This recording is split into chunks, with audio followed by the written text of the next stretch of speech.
Ганцаа подкастын маань энэ удаагийн дугаар эхэлж байна. За ганцаараас эхэлсэн. Өнөөдөр хоёулаа бас дахиад зочдтойгоо холбогдохоор байгаа нэлээд хэдэн хүмүүс хүсэлт илгээсний дагуу эхнийхээ хүнтэй л холбогдоход бэлэн болсон байна. За эхнийхээ хүнтэй холбогдох уу? За тэгье. За өөрийгөө танилцуулаад асуултаа асуугаарай. За сайн байна уу? Тантай ингээд холбогдоод зөвлөгөө авахд маш их баяртай. За намайг болохоор Оюун Тунгалаг гэдэг. Би 26 настай. Одоо болохоор нэг хувийн компанид маркетингийн менежер ингээд зөвлөгчтэй ажиллаж байгаа. За тэгээд миний хувьд болохоор хоёр асуудлаар танаас ингээд зөвлөгөө авъя гэж бодсон юм аа. Эхнийх нь болохоор байрны асуудал дээр зөвлөгөө авъя гэж бодож байгаа. Би одоо ингээд сургуулаа төгсөөд 4 дахь жилдээ ингээд ажлын байрнаар гараад ажиллаа явж байгаа юм залуу хүмүүсийн төлөвлөлт байгаа. Тэгээд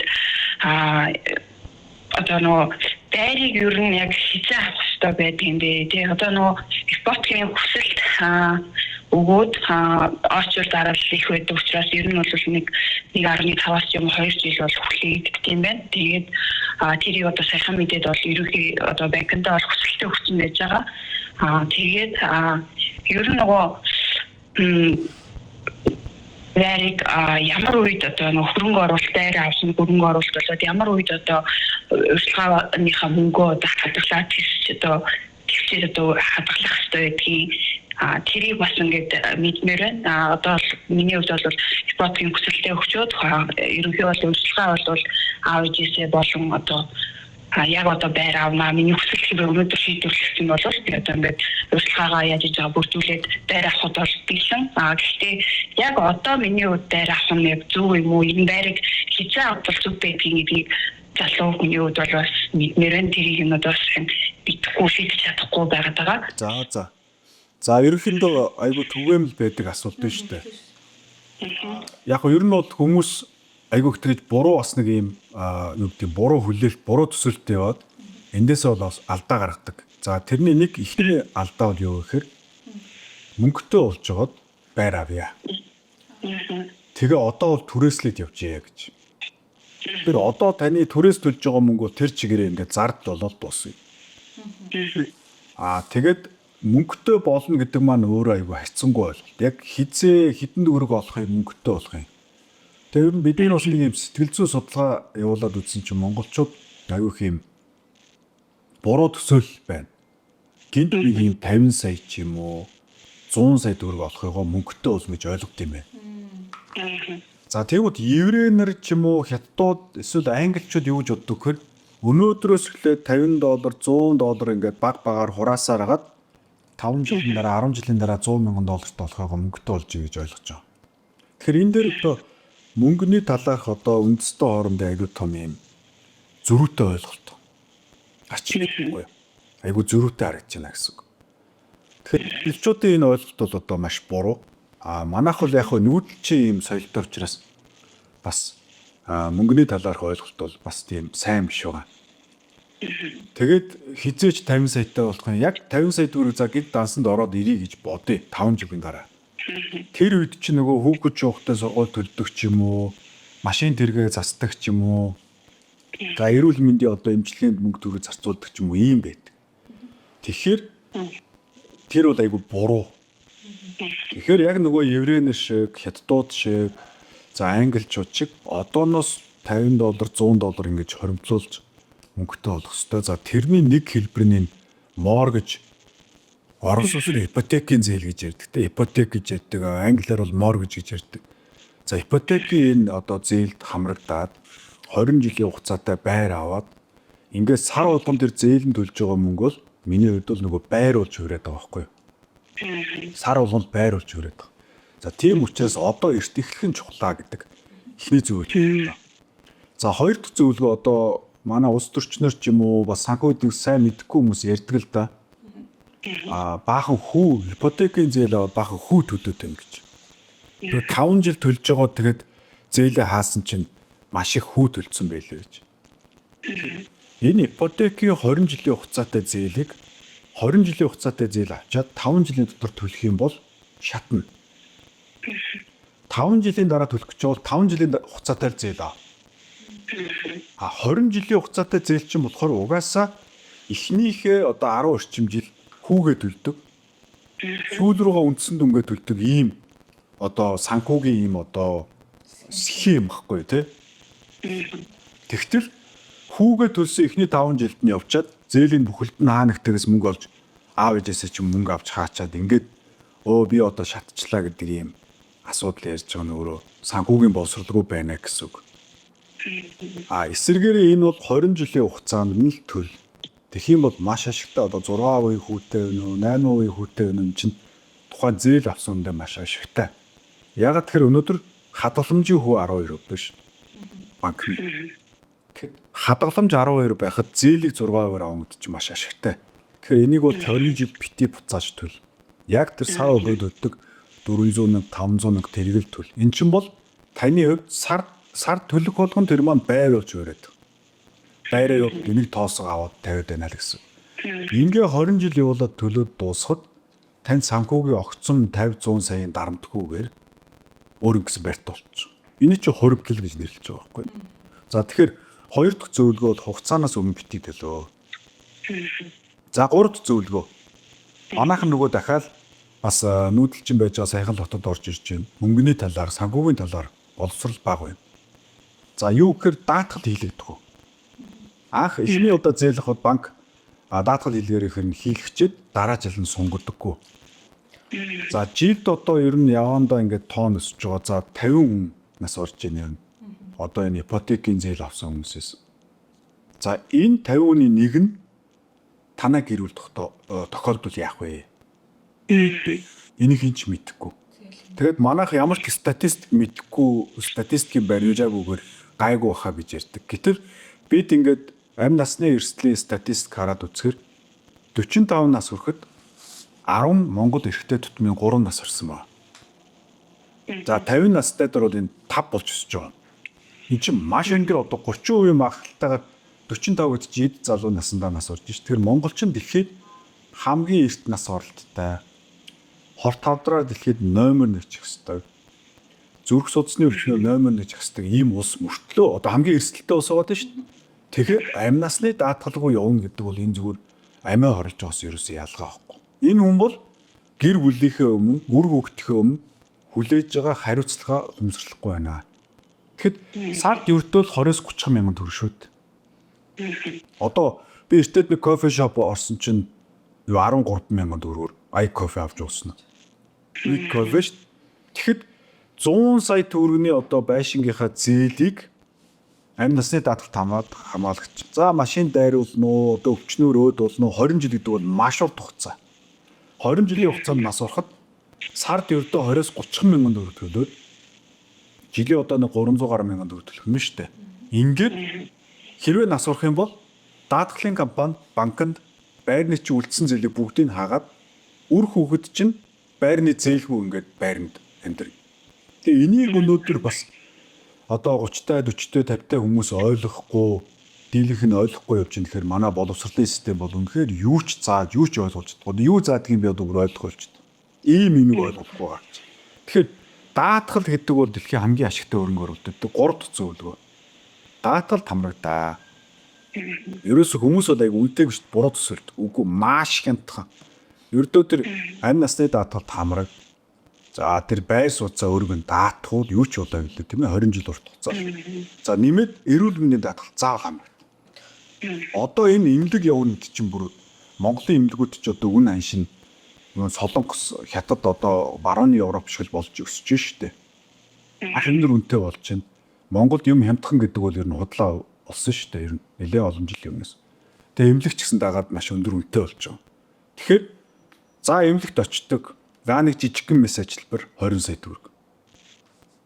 За тэгээ нөгөө хэцүү нэрт хорт авдар гэдэг өвчнээ тусчих юм бол за тэгээд 200 сая, 300 сая, 400 сая, 500 сая гэдэг хүн чинь одоо өгөхгүй бол тэгээ хайртай дотны үнэ хүүлэхгүй бол тэгээд хамаг байдаг те. Нөгөө байр сууцаа зардаг, нөгөө хүн маань ч өгдөг, байрч байхгүй болсон. Ингээд годомжинд гардж байгаа тохиолдол маш олон байна. За энийг Монголын төр засаг ерөөсөө энэ нийгэм хамгааллын хөтөлбөрийн яам нь ерөөсөө энийг бүртгэлжүүлэхгүй байна. Нийгмийн хамгаалаа хийхгүй байна. Эрүүл мэндийн яам тооцохгүй, статистик байхгүй. Одоо ингээ ярихаар ийм зүйл тохиолдоогүй гэр бүл Монгол байхгүй. Энийг төр Монголын төр одоо иргэдэд хаягдсан. Тэгээ нийгэм хамгааллын хөтөлмөрийн яам бол энийг огт тоодогчгүй, ийм статистикч байхгүй. Бол энийг ярьж явах хэрэгтэй байхгүй юу? Тэгэл ингээл чимээгүй нэг гэр бүл ингээл сайхан амьдралтай байгаа, тогтцсон амьдралтай байгаа. Ерөөсөө өвчнөөс болоод ингээл ядуур руу гусаал унаад байгаа. Хүний хүртэл алдаад. Хүүхэд өвдөж болно, өөрөө өвдөж болно, өөр хэн нэг нь өвдөж болно. Тэгэл ерөөсөө энэ чинь байдгаал зарцуулна ш. Тэгэхээр эрүүл мэндийн даатгалгүй өнөөдөр 30 настай, 40 настай хүн яваа. Тэгэд аав ээж нэр зүгээд ингээд даатгалгүй явж байгаа. Уучлаарай. Та тэр 10 жилдээ 5 онцон эзэн байсан уу? Тооны олимпиад авах байсан уу? Та бол одоо адгийн тэнэл гэсэн үг. Гүр ямар ч хариуцлагагүй, ямар ч одоо мэдрэмжгүй явж байгаас бол юугаараас ямар ч өөрчлөв. Ягаад тэгэхээр эрүүл мэндийн даатгал чинь бас аюу хямдхан. Тэгээд 50 сая төгрөг, 100 сая төгрөгийн хамгаалт өгнө. Хангалттай хамгаалтыг бол авч бол бүр тэрбэн төгрөгийн хамгаалт ч авч бол мөнгөө одоо давуулж төлөөд. Сарын би одоо санахад 2-300 мянга гоох тэрбумын хамгаалт. Тэгэл тэрнээс доош гоо. Ер нь гайгүй хямдхан. За ийм байгаа. Тэгээд ер нь орон сууцтай болох гэж байгаа бол орон сууцандаа зориулаад одоо шууд тэрлэгөө дайлтаа хий. Гэтэл 20 жил өвчин тохиолдно. Үхэл тохиолдно. Эрсдэл тохиолдно. Байраа даатгуул, амьсаа даатгуул, эрүүл мэндэд даатгуул. За ингээд таа ч өстой айдаг авдрандаа хийцэн. Ингээд сүүлийн одоо 4 дахь зөвлөгөө цалин орлогоо нэмэгдүүл тасралтгүй. Хин тул бүтээн хэмжээний нөгөө сард нөгөө 400 мянган төгрөг байранд моргож ипотек төлөөд идэв. Ичид 400 мянган төгрөг юу ч биш бол цалингаа нэм. Ингээ өсөв 3 сая байсан бол 4 болов 4-5 болов. Жид болмоо ингээд өсгөөд явуулаад одоо 10 жилийн дараа ихэд 15 20 сая төгрөгийн цалинтай бол. Тэхийн тулд зөв компанид ажилд ор. Бүтээмжийг шагнадаг. Танил талын хамаатан садны тэ ийм шот сэтгэлгээтэй, дээрэнгүү зантай олигарх тэ одоо ийм дарангуйлагч сэтгхүүтэй ийм эзэнтэй ийм тузын даргатай компанид ажилд орж болохгүй. Тэгэхээр ийм арчилсан, либерал, мэрит зарчим хамаатан садан найз нөхөд биш өвдөл гаргаж байгаа бол одоо шагнадаг. Заавал олон жил ажилласан байхыг шаардахгүй. Орж ирээд өвдөлтөө бүтээмжэл гаргаад байвал ерөөс цалин өсөйн нэмээд байх сонирхолтой. Ийм компани нэгдүгürt ол, хоёрдугаар тэр бүтээмжийг гарга. Ер нь бол хувийн компанид ажиллаж байгаа тохиолдолд бол бүтээмжээ сайн гаргахад бол ер нь цалин үс яа. Одоо ч бас хүн олдохоо байцсан. Уучлаач ер нь айгу залхуу болцсон. Энэ нь муу мэдээ. Улсын хувьд бол муу мэдээ боловч таны хувьд сайн мэдээ. Юу гэвэл та тодорх боломж илүүх байгаа байхгүй.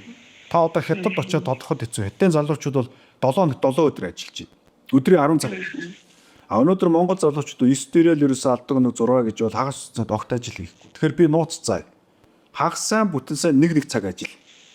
48 цаг байгаа танд амрах. За одоо 10 цаг үнэтэй 20 цаг үнэтэй л да тий. Тэгэхээр цаана дахиад 28 цаг суул гарч ирж байна.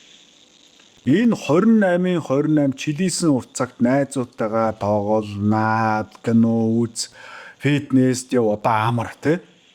28 цагаас 2хан цагийг гаргаад ажиллаа хийчихээ. Тэгэх юм бол таны бүтээлж шууд 2 дахин өснө. Ийм зүйл дээр ингээд залхуурчаад айгүй олон хүмүүс бас асуудаг надаас. Би одоо ингээд цалин өсөхгүй яах вэ? Би асуудаг хагасаа бүтэн санд ажилтдаг уу? Үгүй ажиллах ёсгүй шүү дээ. Тэгвэл тэ чиний цалин өсөх ёсгүй шүү. Яасан би чиний цалин өсөх ёстой юм? Ажлыг чи шорон гэж хардаг, ажлыг зовлог гэж хардаг. 5 дахь орой ёо шоронгоосоо арай гэж ирчлөөр алхах гэж байна гэдэг. Нэгдхийн өглөө шоронд ирж байгаа хүн шиг ингэж ирдэг бол яач цалин өсгий. Тэгэхээр сүүлэн зөвлөгөө бол хийж байгаа ажилдаа дурлаа. Дуртай ажлаа хайж ол гэдэг зөвлөгөө сошиал дээрх явдаг. Тэр шиг тэнэг зөвлөгөө байхгүй. Хаан дэлхийд дээр байгаа 100 мянган ажлын одоо аль нь дуртай хэн мэдхий. Хийж байгаа ажилдаа дурл.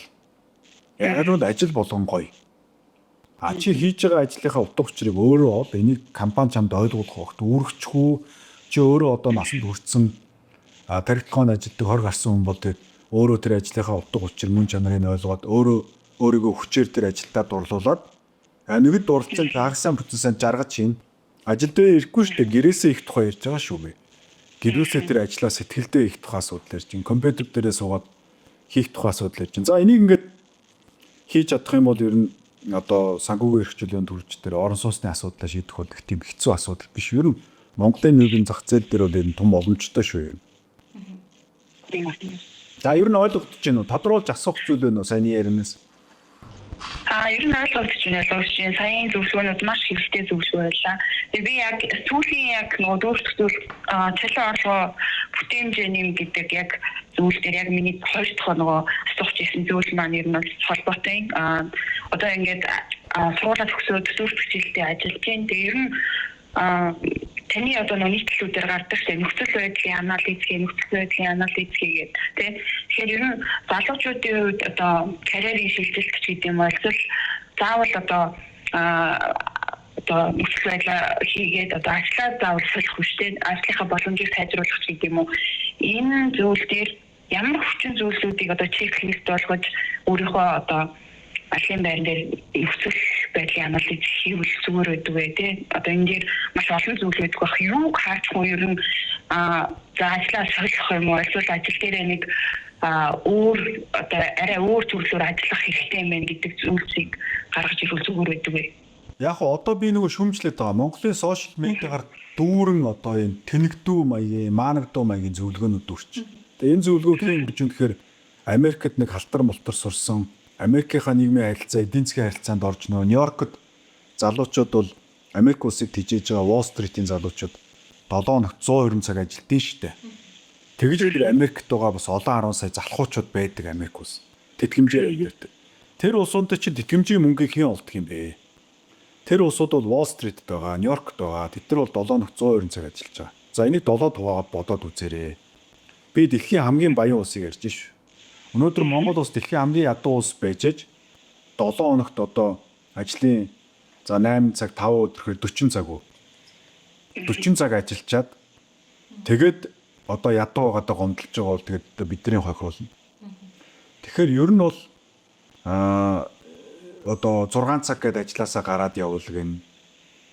За өөрийгөө өндүүл гэж буруу зөвлөгөө маш их өгч. Тэгэхээр энэ чинь дандаа Америкт явдаг зөвлөгөөнүүд байхгүй юу? Тэр нэг Америкийн хөдөө гадаа байдаг залхуу одоо тэр тэтгэмжээр амьдардаг хэдэн 10 бараг 100 сая хүн байгаа байхгүй юу? Америкт тэтгэмжээр амьдардаг 100 сая хүн байдаг. 3 нэг тэтгэмжээр амьдардаг байхгүй юу? Тэр албан ёсны статистик сканер ээс асууж болно. Энэ 100 сая хүн чинь өөрсдөө тэтгэмж гээд их мөнгө авч байгаа. Энэ хүмүүст зориулсан ийм Америкийн инфлюенсеруудын ийм сошиал медиагийн контентууд гэхгүй юу? Популист. Ерөөсөө компани бол өөр дээрэм компаниг дайсан гэж үз 6 цагийн цагаас хойш 1 минут илүү ажиллаж болохгүй. Чи бол компани боол шүү. Боолын хөдөлмөр чамаар эхлүүлж байгаа энэ төргээл ийм юм гэж угааж явдаг байхгүй юу? Гэхдээ энийг бол хизээч хоорондоо ярьдгүү, хизээч ингэж боддгоо эсрэгээр 7 хоног 120 цаг ажилтны залуучууд Америк улсыг тижээдэг юм аа. Тэд нар Wall Street, Silicon Valley гэдэг хоёр газар байдаг. Нэг бол манай үзэгчнэр бас сайн мэдж байгаа. За тэгэд энэ контент Монгол руу орж ирээд байгаа. Сүүлийн 10 гаруй жил. Нөгөө нэг тэр барууны контентыг халтар мултар ойлгосон, өөрийгөө бас нэг гадаадад тальд сураад ойлгоцсон гэж бодсон. Гэтэ нийгмийн эдийн засгийн нөгөө Wall Street, Silicon Valley-д ажиллаж үзээгүй байхгүй. Тэгээ хөдөө гадаагаар нь явж байгаад нь хүрээд ирсэн. За ингээд Монголд түгээгээд байна. Энэ бол одоо Монголын хоолойг багалзуурдах, Монгол үндэснийг ирээдүйд 10-20 жилийн дараа мөхөөх юм бузар явуулах. За тэгэхэд би логикийн алдаатай 2-3 юм хэлье. Нэгдүгээр өөрийгөө өндөөд гэдэг. Өөрийгөө өндөөд гэдэг чинь диплом өндөөд гэсэн үг. Диплом бидэрт талах барьж өгөхгүй штэ. Диплом бидэрт хонь үржүүлж өгөхгүй штэ. Тэгэхээр хүн өөрийгөө өндөөдөх юм аа. Хүн ажлаа өндөөддөг гэхгүй юу? Үр дүнгээ өндөөддөг гэхгүй юу? Хүн бүтээлээ өндөөддөг штэ. Одоо би уран зураач байлаа гэхээр би одоо ингээд Оросын холбооны ус уран зургийн Репини академи төгссөн 5 унцын эзэн тооны олимпиадад аврах гэд ингээд яриад тэрийгэ өндөөдөд өндөр цалинтай уран зураачийн ажилд орох юм гинэ. Ийм одоо эргүүдүү маанагдуу юм их явж байна. Ингээд манай залуучуудыг бохирдуулж буруу тийш явж байна. Яг компани дээр яваад очихоор Монголын ямар ч одоо жижиг ямар ч сул дорой компани дипломыг хараад ямар гоё юм байна. За тэгэхэд за уран зураг зур. хүн тэр уран зурагт нь мөнгө төлдөг болохоос хэн зурсан бэ гэдэгт нь мөнгө төлдөг шүү дээ. Уран зураг Чопины хөгжим гэж байгаа. За одоо хиний чинь Ван Гогийн зураг гэж байгаа. Тэр чинь зургаараа Ван Гог гэж хүн алдаршаад байгаа болохоос Ван Гог зурсан учраас тэр зураг мундаг биш үгүй юу? Ингээд ийм Америкт ч гэсэн ийм одоо оюуны өмсөлтөй юм шиг буруу зөрүү одоо хальт сонсоход гоё юм шиг айгу популист те pop гэж ярьдаг ийм юмнууд байдаг хөхгүй. Бодит амьдрал дээр энэ тийм биш. Тэгэхээр уран зургийн чансаа, уран хөгжмийн тэр сонгодог хөгжмийн чансаа тэр сая долларыг төлдөг болохоос тэр хүн огт хамаагүй. Тэгэхээр ажлаа үнэлүүлээ. Ажлаа үнэлүүлэхийн тулд та одоо ажиллаж байгаа компани дээр үр дүн гарга. За тэгээд тэр үр дүнгээ компанийхаа захиралтай барьж орно. За үр дүнг чинь үнэлэхгүй бол ажлаас гарна. Өөр намайг үнэлэхгүй бол өөрийгөө үнэлэхгүй газраас битээгаар үнэлэх газар авахгүй. Гэхдээ нэг сайхан залуу байна, сайхан гоё ярьсан, энэс нь сайхан Монгол залуу байна. Нэх гоё дипломтой байна. 10 жилдээ нэх л гоё сурж мөрсөн юм байна. Клуб бидэртгэл сакс макс тоглодог байсан. Гэхдээ тэгээ яах юм? Тэр чинь бидэрт тав өгөхгүй шүү дээ. Тэр чинь бидэрт мах өгөхгүй шүү дээ. Тийм ээ? Ийм тэр маанаг юмар одоо залуу үеиг бас зарим инфлюенсер нөхдүүд их буруу угааж байгаа харагдахыг бас эмзэглэж явдаг учраас хэлдэг шүү. Тэгэхээр чи бол одоо залуу хүний үед яах вэ гэхээр тэр гоё компани гэж байхгүй заяа. Зүгээр яг ер нь удирдлага эзэдийн хар философи юм харагдана, ажилтнаа хайрладаг, харилцагчаа хайрладаг, мерит, шудраг зарчимтай компани бол ер нь харагддаг. Өөдөх айл үүднээсээ гэдэг шиг харагдана.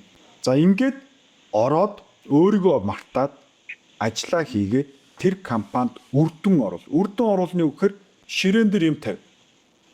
Орой сайхан хоол идэх гээд ширээ тойроод суухад хүн болгон тэмдэг тавьсан. Нэг нь талх авчиж тавиад, нэг нь салаад тавиад, нэг нь мах тавиад, нэг нь ан хийж авчираад тавьж явах хэрэгтэй. За айл дэдэд дуусахад хүн болгон аяг тавгаа угаад ширээ цэвэрлж явах хэрэгтэй. Тэрнээс ширээн дээр 3 хүн нь одоо хоол тавьдаг, 5 хүн иддэг. Зүгээр иддэг. Би тэр коп гэж нэрлэдэг. Cost on the person гэж. Cost on the person зүгээр юм юу л хоолны сав гэдэг монголоор хоолны сав, хоолны кострол гэж хэлдэг те. Хоолны сав гэсэн. Ийм битээ бэ. Ширээн дээр юм тавь. Ягаад гэвэл чи өөрөө төсөлдөө чи найзуудтайгаа орой нэг 5 дахь орой шоуддаг шүү. Тэгэхэд хин хэдийг төлчих. Хин юуг нь даа. Бүгд ингээд хүн ингээд мэдчихэдэг шүү. Тэгэхээр компани яг тийм байх юм аа. Энэ ямар хувь нэмэр оруулаад байгааг гүйцэтгэх захирал, компани эзэн, тузын дарга, ажилтнууд бүгд мэдчихийдэг байхгүй юу? Тэр 5 дахь хувийн шоудалч. Тэгээд нэг бид нар нэг нэр муутай байдаг шүү дээ. Манай энэ цэцгээ дандаа л даалгах юм шүү дээ. Үлэн тэмээ гэдэг хэлдэг шүү дээ. Мөнгө зэлчээд өгөө энэ төргээл үнгөө пив гудардаг энэ төргээл. Тэр ширээн дээр юм тавихыг үр дүн гэдэг. Тэр компани орой хоолны ширээн дээр юм тавь. За ингээд тэр тавьсан юмаа өндөөднө. Тавьж байгаа юмаа л сайжруулах гэдэг. Өнөөдөр зүгээр галбах сэрээ угаагаад тавьсан байж маргааш нэг ногооны салаад тий хойдлын гэрээ одоо хойдлын тэр одоо ууланд ургасан одоо мөнгө төрөхгүй ядуу зүдүү байж болно шүү дээ. Гэтэ гүйж яваад гар хөл бүтэн бол хойно ургасан зөвс ногоог одоо хайчаар огтолж авчираа тавган дээр ногооны салаад хийж тавихд бол сэтгэлэл дутхгүй гэхээс юм дутхгүй. За тэрийгээ сайжруул. Дараа нэг тал бороо тавьчихдаг бол дараа нь бүр сайхан бүтэн сайхан оньны охох хийгээд ямааны бодог хийгээд тавьдаг бол л тээ. Ийм байдлаар ингээ явхад бол ер нь амгах ш. 95 жил. Ер нь би ч одоо 25 настай банкны дэд захирал болж байлаа ш. Тэгэхээр надад ямар ч танилтал ямар ч каран байгаагүй. Ер нь би огцон түргэн ааштай хүнтэй бол нэг нийцтэй биш. Хүнийг одоо цусардаж бөхсдолоод чаддаг болохоор надад нэг тийм дуртай захирал махирал тийм хүн байгаагүй. Тэгэхээр би үр дүнгээ ингээд баавартай ширээн дээр орж тавьж исэн учраас дөнгөж 25 настай банкны дэд захирал болж ирсэн. Тэрнээс би нэг тийм хүмүүсийн тийм нэг хүсэмжид таалагддаг nice хүн биш шүү дээ ерөөс. Тэг үр дүнгээ тавьж байгаа тохиолдолд чи интроверт вэ нүү, экстраверт вэ нүү, олонний өмнө ярьж чаддаг вэ нүү, чаддаг вэ нүү? Тэр бол 68 дахь асуудал шүү. За ингээд уучлаарай баахан урт зөвлгөө уцтай утас маань алж явах шиг байна. За ингээд иймэрхүү байдлаар ингээд явбал болох хаа гэж бодож байна. Тэгээд амжилт хүсье. За баярлалаа. Таны маш их хэрэгтэй зөвлөгөөг авлаа. Тэгээд ингээд асуулт асуугаад ингээд зөвлөгөө боломжийг бас нээлттэй зарласан бас маш их баярлалаа. Танд ч гэсэн бас амжилт хүсье. Холбогдсон баярлалаа. За баярлалаа. За ипотекийн яг зээл яг залуучуудын хувьд бол орон байртай болох тий өөрийн гэсэн байртай болох бол маш тулгымцсан асуудал. Тэгээд надад ч гэсэн тулгууржлээсэн хүн болгоно л. Тэгэхээр яг бас сая холбогдсон хүний маань гол асуух гэдсэн юм надад ингэ санагдлаа. Яг хүмүүс нөгөө нэг юугаа урьдчилгаагаа хураагаал идэг.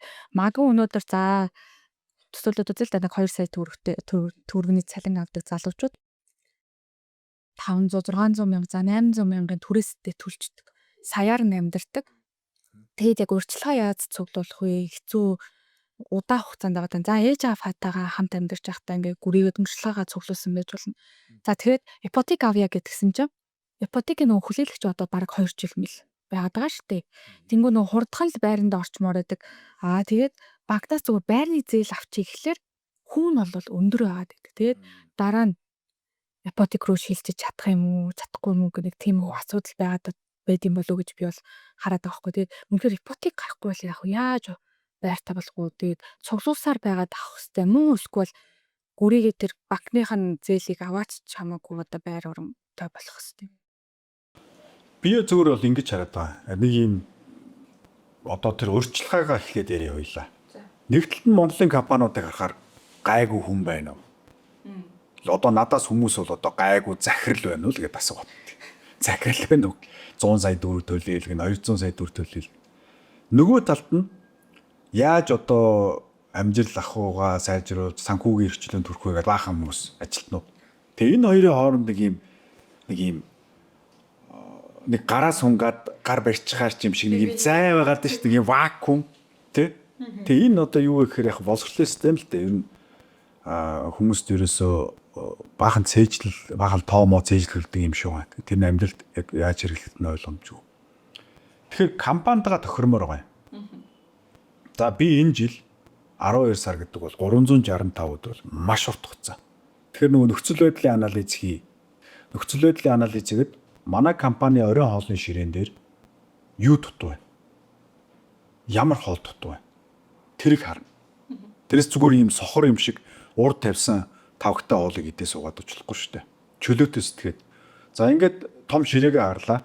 Ямар хоол дутуу байгаа. За тэрийг би бэлтгэхэд тусалж одоо оролцож болох уу? Тэгээд гүйцэтгэх удирдлагатай ороод тохиролцоо хийх хэрэгтэй байхгүй юу? За би одоо 1 тэрбум байгаа борлуулалтыг чинь 2 тэрбум болгож өгье. За ингээд над дээр бол 15 сая төгрөгийн бонус өгч.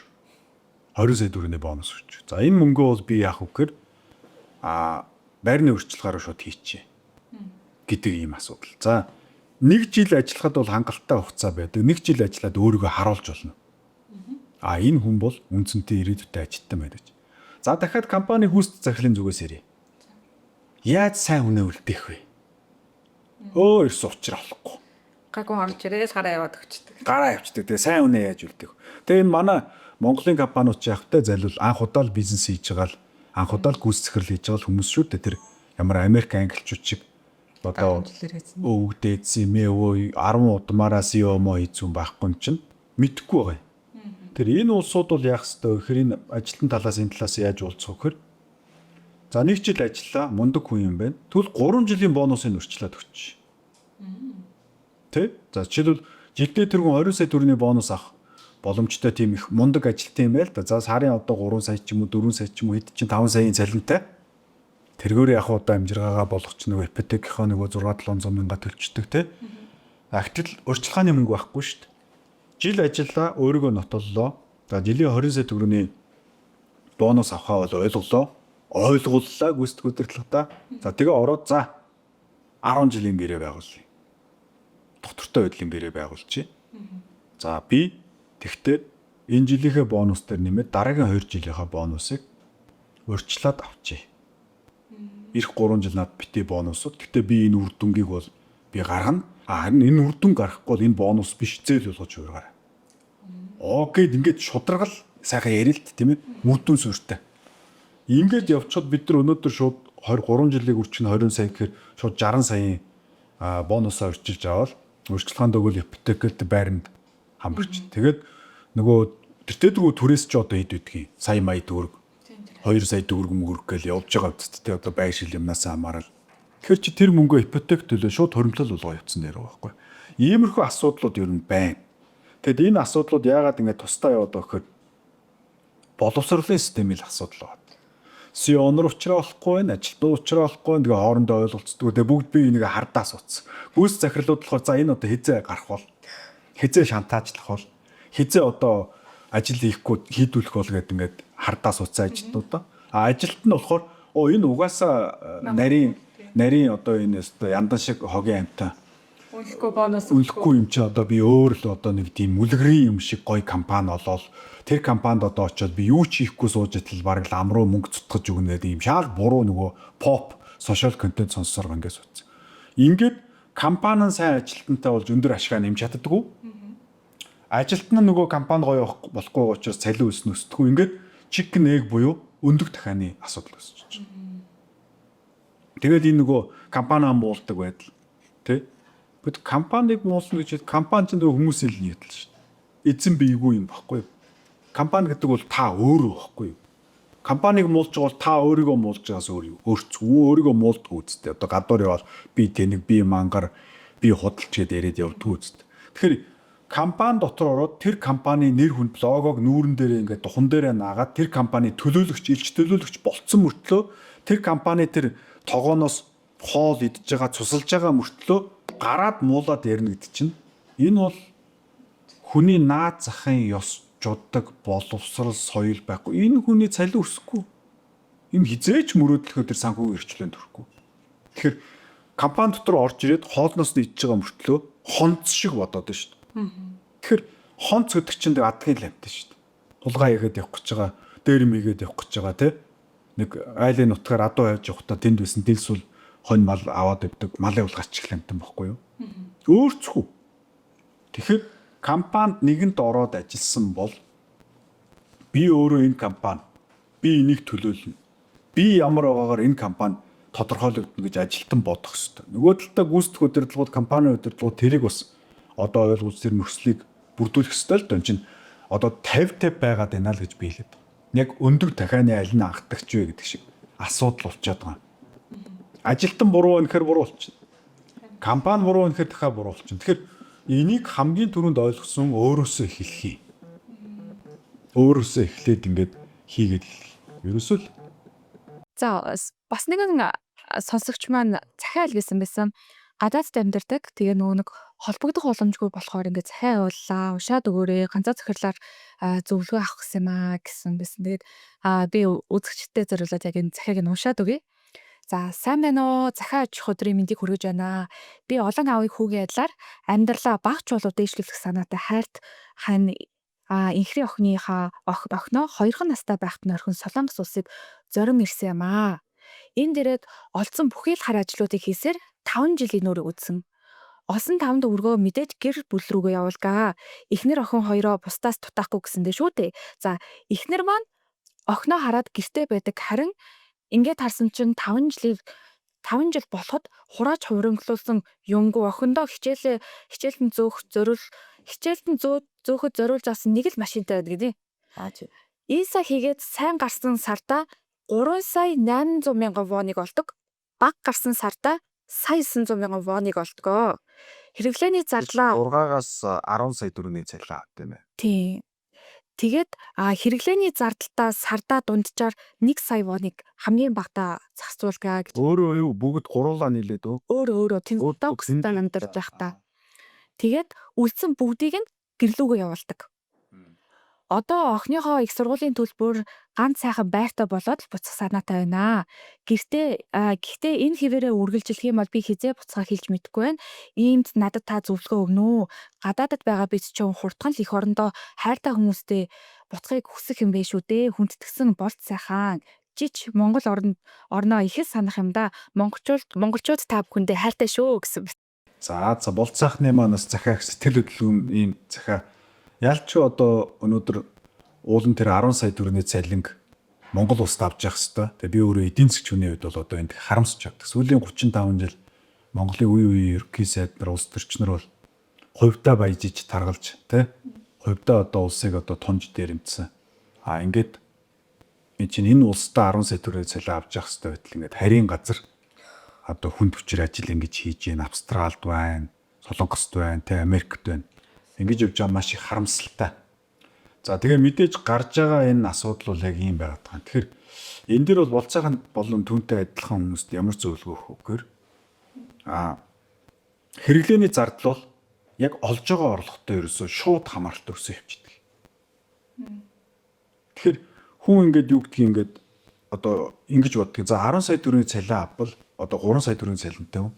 Би 7 саяыг хоримтлуулна гэж боддог байхгүй юу? За би өөрөө банк санхуд олон жил ажилласан, олон жил судалгаа хийсэн нэг ийм эзэж байхгүй. За ингээл 10 сая төгрөгийн цалин дахиад хоримтлол огт байхгүй. Тэгтээ мөнгө дуусчихна. Яагаад тэгэхээр хэрэглээ яг цалинаа дагаад өсчдөг байхгүй юу? Тэгтээ яг илүү юм идээд тансгалцсан юм өхөр юм байхгүй. Илүү хувцсанд хонор аваад өмссөн юм өхөр байхгүй. Ерөөсөө яг ингэдэг. Тэгэхээр энэ бол одоо өөр их тийм санхүүгийн сонирхолтой үзэгдэл байхгүй юу? Тийм учраас энтэй яаж тэмцдэг вэ гэхээр за 10 сая төгрөгөөр нь ярьчих те болцоохны цалин. 10 сая төгрөгийн цалингаас 2 сая төгрөгөөр нь сар болгон одоо шууд эхний өдрөө цалингаа аваад хоримтлын даасанд хийнэ.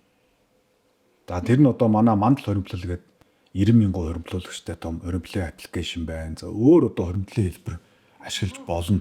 Ер нь бол ингээ 2 сая төгрөг сар болгон ингээ ихээр жилийн 24 сая төгрөг байгааз. Дээр нь нэмээд хүү бодог. За одоо зүгээр мандал хоримтлал аппликейшнээр бодоход нэг 15 мав орчим хадгаламжийн хүүгээс бол өндөр. Тэгээд үүнээсээ хүү бодоод яадаг. Тэгээд хүүнээс хүү бодохоор нөгөө 15% биш өсөлт чинь бүр 20, 30, 40% гээд ингээд яваад. Тэгэхээр сар болгон 2 сая төгрөг хийж байгаа юм бол за би одоо цээжээр бас одоо чинь залууд бол цээжээр боддог байл. Одоо жоох муудаад би багцаа хэлж байгаа шүү. Тэгэхээр сар болгон 2 сая хийж байгаа юм чи 24 сая төгрөг жилийн. За 10 жилийн хугацаанд бол 240 сая төгрөг. Энэ бол таны хоримтлуулсан мөнгө. За гэтэл зөвхөн хүүн бол энэ 240 саяасаа хэд дахин давна. 20 жил явах юм бол бүр хэдэн тэрбум төгрөгтэй болно. За тэгэхээр мэдээж болцоохныг би Солонгост 20 жил болоо гэж байгаа юм бишээ. Сая уулын эхний одоо тэр 5 жил өнгөрсөн байна. Эхнээсээ ингэж хоримтлуулж явсан бол зүгээр өсөн. Гэхдээ ямиг одоо тэгээд Сократ хэлснээр сүүлийн мөчд ойлгох нь гэдэг чинь л өөрөө буй ингэж байгаа ш. Тэгэхээр хоримтлалаа одоо ерөөсөө цаг алдалгүй эхлүүлээ. Яг надаас ингэ санагдаад яг ихэнх одоо ажиллахаар гадаад орныг зурсан монголчууд маань зарим нь бол хараар ээж яадаг, визгүй ээж яадаг буюу тухайн улсын одоо банкн дээр очиод гуйлах шилжүүлэг хийгээд Монгол улс руугаас төдийлөн байнга гүйлгээд авах боломжгүй байгаа гэдэг. Тэгэхээр энэ дээр ямар гаргалгаа байна? Яг ингээд албан ёсоор ажиллаж байгаа хүмүүсээс гадна хараар ажиллаж байгаа хүмүүст хоримтлалаа яаж хадгалах уу? Тэгэл нөгөө нэг хүнд дайгаад явуулцдаг. Монголд тухай газраа байгаа одоо нөгөө мөнгө шилжүүлж өгдөг төрлийн хүмүүс байдаг юм шиг үлээ. Би бол гэтээ тийм хүмүүс байдаг гэж сонссон. Тэр газраа одоо хоёр танстай, гадаад танстай, Монгол танстай. Тэгээд эндээ мөнгөний аваад Монгол танснасаа гэр бүлд мөнгө ингээд шилжүүлээд өгчдөг. Тэгээ голосон баг зэрэг шимтгэл авдаг юм. Тэгээд тэгэхээр нэг гадаад ажиллаж байгаа хүмүүс ч хөөрхөн явдаг. Тэгэл бүхэл юмаа шахвал сарын орлогыг өөрөө авч үлдэхгүй. Нөгөө нэг таны хэлдэг хоримтлал дансандаа хийж чадахгүй. Бүгдийг нэг гэрлүү явуулчихдаг. Энэ дээр бол яг нэлээд бас нийгмийн асуудлууд байгаа юм л та. Одоо жишээ нь ийшээ одоо нэг хамаатныхаа ч юм уу гэр бүлийнхаа нэг хүнд өгч ийсэн чинь тийм мань хүн бодохдоо бол хоримтлал үүсэж байгаа гэд бодсон. Гэтэл нөгөө хүн тэрийг аваад өөр хүн зээлээд алдчихдаг ч юм уу. Бас хамаатан савныхаа хүмүүст хэрэглээд үрчдэг ч юм уу. Ирэхээр нөгөндөө гэж одоо хэрэглээд. Тийм манай монголчууд ч ер нь бас санхүүгийн сахилга бас сайн ард юм шүү дээ мó. Тэгэхээр ийм асуудлууд ингээд эргээд гэр бүл салгах сарних. За ээж хүүхдийн харилцаа муу гах トゥ одоо модалцах гэдэг ийм асуудлууд үүсэж мөнгөнөөс болж. Тэгэхээр яахыг зөвлөж байгаа гэхээр ер нь бол банкны карт нээлгээд тэр карт руугаа ингээд хийгээд тэр картыгаа тэндээсээ онлайнаар удирдаад зайнаас тийм ээ ингээд удирдаад тэндээсээ хоримтлал үүсгэж явах боломжтой. Би энд мандал хоримтлал аппликейшн гэдээ яриад байгаа нь би юу нэг бүтээгдэхүүний сурчлагаа ерөөсөө хийдгүү штэ. Тэгээ одоо ярихаас өөр аргагүй болоод байна. Яагаад тэгэхээр мандал хоримтлал гэдэг энэ аппликейшн хоримтлалын хүчийг ашиглая гэд уриатаагаар гарсан. Одоо 3 жил болж байна. 90,000 хүн одоо өдөр тутам мөнгө хувьтлуулж байна. Нийтээ аппликейшнийг 800,000 хүн даунлоод хийсэн. Яагаад ийм амжилттай ингэж явж байгаа хөр эн чинь нийгмийн хариуцлагын зорилгоор мөнгө хийх гэж биш хийсэн. За яагаад ийм болсон бэ? 2015 онд банкны захирлаар ажиллаж байгаа гүйцэтгэх захирлаар. Тэгээд хадгаламж эзэмшигчдийн судалгаа явуулахгүй юу? Тэгсэн ерөөсөө юм сэтгэл хэрдэх юм аимшигтай дүр зураг харсан. Яасан гэсэн чинь манай Монголын банкны системд байгаа бүх мөнгөний 95%-ийг нь нийт одоо хадгаламж эзэмшиж байгаа хүмүүсийн 5% нь Тиймсэн тий. Тэгээ ерөөсөө нэг 10-аад мянган хүн байгаа. Тэгэхэд 3.4 сая хүнтэй улсад 10 мянган хүн банкны салбарыг барьж байгаа байхгүй юу? Хадгаламжийг эзэмшиж байгаа. 95%. Тэгэхгүй ч одоо энэ бол одоо анх удаа ийм сонир статистик гаргасан л да. Тухайд Монгол банкны энтерос гайхал боо юм болж ирсэн. Тэгээ энэ одоо яагаад ийм болчихов гэд сэтгэл зүйн судалгаа хийсэн. Гэсэн Монгол хүмүүс хоримтлыг юу гэж төсөөлдөг вэ гэхээр ингээ явж байгаад гинт тэнгэрээс 100 сая төгрөг унж ирэхээр үр зөөлөө дараад илүү гарсныг нь хадгаламжинд хийнэ гэж төсөөлд юм байна. За хятад хүн еврей хүн бол юу гэж ойлгоод вэхээр өдөр болгон 5,000 10,000 төгрөг цаашаа хурааж. За тэр хураасан мөнгөө одоо санхүүгийн байгууллагууд одоо мандал хоримтлал шиг аппликейшнд ингэж өгөөд тэрэн дээрээ нэмж хүү олно. Тэгэхээр унтчихад чинь мөнгө нь өсөж явах ёстой штэ гэж яриад байгаа чи энэ ихгүй юу? Нөгөө сар болгон цалингаасаа 500,000 сая 300,000 төгрөг ингээд хийн. За тэгээд бид нар үндэсний хоримтлал гэдэг хөтөлбөрийг 2016-д 10 жилийн өмнө хийжсэн. 200,000 хүнийг хоримтлалтай болгож ирсэн. Ер нь бол одоо алтан гац эдийн засгийн юу лээ? Эдийн засгийн гавьяат ажилтан чөлөөчлээ. Тим юм авах л дайны юм эс. Сүүлийн 35 жилийн түүхэнд жирийн иргэдийн хоримтлалтай болгоё гэж хийсэн өөр юм ажил байхгүй. Яа тэгээд манай Mandal Asset Management гэж компани байгаа тийм. Энэ маань одоо өнөөдөр хөрөнгөний засгийн хамгийн том тоглогч. Тэгээ энэ Mandal хоримтлал гэдэг аппликейшнаар дамжуулаад энэ бол хөрөнгө оруулалтын сан ажиллаж байгаа юм л да цаана. Санхүүгийн цэцэл хорооны одоо бас хяналтанд ажилладаг. Ингээд банкны хадгаламжаас илүү өндөр өгөөжийг олж өгч байна. Харин тэгэхээр иймэрхүү байдлаар би хэлэх гэж байгаа нь Mandal хоримтлал яадаг вөхөр карта та холбочих юм бол сар болгон картаас чинь та өөрөө Монголд ирэх хэрэггүй, өөрөө банкнд очих хэрэггүй. батал авчид. Автоматар татаа авчихна ерөөсөн. Тэгэхээр Солонгосоосоо яах нь Монголд байгаа банкныхаа карт руу хийгээдээ энэ карта Mandal хоримтлал аппликейшнтэй холбочихно. За тэгэнгүүт сар болгон автоматар ингээд татаад хоримтлал үүсчихнэ. Ингэхээр нөгөө нэг та өөрөө карта удирдах байгаа. Та өөрөө Mandal хоримтлал аппликейшнаас Солонгосоос татаад хоримтлал үүсгэж болох учраас нөгөө дундаас нь хүн мөнгө чи аваад наашин цаашин болох вэ гэдэг асуудал үүсэхгүй. Ийм давуу тал. Би бас яг Mandal хоримтлалын аппликейшнийг яг Mandalд орж ирээд туршиж үзье гэж одоо тийг хоримтлал эхлүүлсэн байхгүй. Тэрнээс өмнө юу хоримтлалтэй бүр зүгээр яаж зээл аваад яаж амьдрах вэ тэгэл Mandalд орж ирээд хоримтлал хийгээд. За юу ч гэсэн туршаад үзье те ингээд санхүүгийн байгууллагт орж ирсэн хүн байна да гэд. Тэгээ одоо би яг эхлээд нэг ажилд орж ирээд жоохон байж байгаа тэгэхээр 2 жил гарan цуглуулсан сарда 200,000 төгрөг татварлаа. Одоо яг энэ камер дээр харж байгаа одоо энэ бол миний хоримтлал ахгүй юу? Би одоо өнөөдөр 6 сая 400 төгрөгийг өөрөө хийсэн. Тасалгүй. Тэгээ 2 жил гарan Юу ч мэдрэгдээгүй яа. Тэр энэ аппликейшнаа татаагүй бол байхгүй. Би тэр сард 200,000 зүгээр л гээд гаргачих байсан байхгүй.